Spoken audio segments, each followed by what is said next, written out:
За гişүүдийнхээ өглөөний мэндийг хүргэе. Би нэр дэвшээс асуух гэсэн л да. Нөгөө түрүү байнгын орон дээр яг асуулт асууж байгаа тэр нэг хоёр асуудлуудыг бас тодруулах орхигдсон байсан.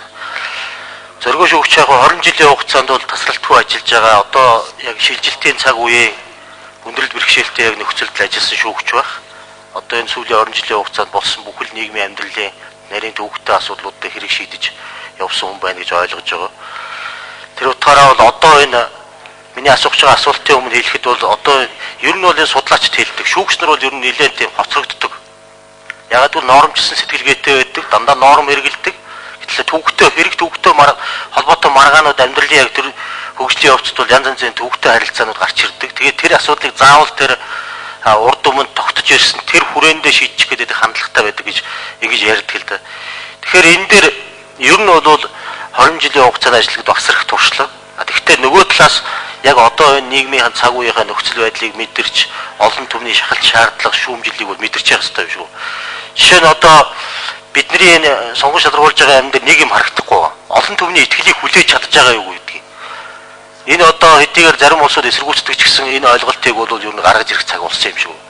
Жишээл Японд бол дээд шүүхийн шүүгчд нь бол сонгуул болоход цуг дээд шүүхийн шүүгчтэй томилготой бол яг нэг ийм процедураар явчихад яг тэр хүнийг цаашаа ажилуулах уу гэдгийг сонгуул болоход бидний цуг ард түмнэрээ бас асуулгадаг.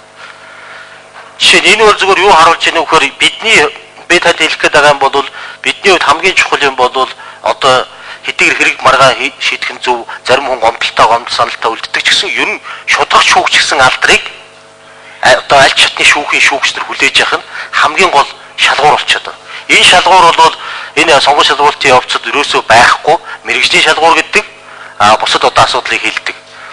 Тэгэхээр энэ үүднээс нь бол бас энийг би зүгээр энэ үг хэлэх завшаантаа хэлээд тэгээ танаас асуух гэж байгаа юм бол сүүлийн үед яригдж байгаа цаазаар авахтай холбоотой асуудлаар та ямар бодолтой байдаг вэ?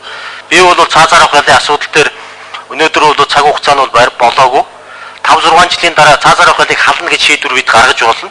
Тэгэхдээ 5-6 жилийн дараа энэ одоо шийдвэр хэрэгжих ёстой гэдэг юм уу? Ийм шийдвэр гаргах ёстой гэсэн ийм бодолтой байдаг. Тэгэхээр таны энэ одоо бодол ямар байна вэ? Хоёрдугаарт түрүү шүүхийн шинжилгээ хуулийн байгууллагын шинжилгээ асуудлыг танаас асуужсэн одоо эрүүгийн хуулийн асуудал намрын чуулганаар яригдахаар бид асуудал оруулсан байгаа. Эрүүгийн хуулийн өөрчлөлтөөр ер нь одоо хууль хэрэгжилжсэн хүн бид танигт эрүүгийн гэж яг нийслэлийн ерөнхий шүүгч байсан учраас ер нь бол сайн мэдж байгаа бах. Эрүүгийн хуулийг хэрэглэх явцад үнэхээр одоо эрүүгийн хуулийг өөрчлөх юм шаардлага байсан уугүй юу? Та энэ дээр ямар бодолтой эрүүгийн хуулийг ер нь өөрчлөх цаг нь болсон уугүй юу? Энэ дээр гол одоо ямар асуудлууд тулгарч байсан бэ? Энэ дээр ямар байр суурьтай байдаг вэ гэдэг энэ хоёр асуултыг асууя. За, зориг нэр дэвшигч. За, хариулъя. Сүхбаатар гишүүний асуултаас өмнө хэлсэн үгийг л ойлгож байна. Ер нь бол шүүгч нарын мэдлэг боловсролыг дээшлүүлэх цаг бол нэгэнт болсон. Одоо бол манай эрх зүйн орчин бидний дагаж мөрдөж байгаа хууль тогтоомжуудыг өөрчлөх зайлшгүй шаардлагатай болсон гэдгийг бас түрүүнд хэлж ийсэн. Энэ бол үнэн. Энэ бид нар хурдан дасаж мэрэгших ёстой. Энэ утгаараа бол манай нийслэл дүүргийн шүүхийн хувьд сургалтанд маш их анхаарч байгаа. Сургалтыг бол одоо төрөл бүрийн хэлбэрээр явуулж байгаа. Олон төрлийн сэдвээр энэ сургалтыг явуулж байгаа.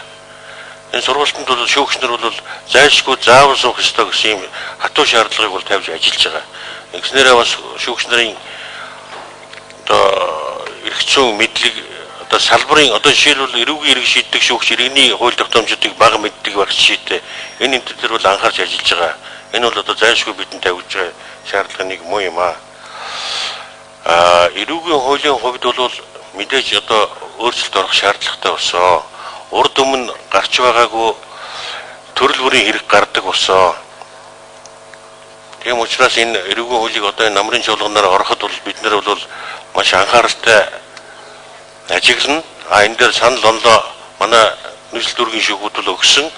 Энэ бидний одоо оруулсан санал хүсэлтийг бол энэ юунд төсөлд орж яваа байх гэж ингэж найдаж байгаа. Цаазаар авах ялын хувьд бол одоо бидний дагаж мөрдөж байгаа хуулинд энэ цаазаар авах ял байгаа.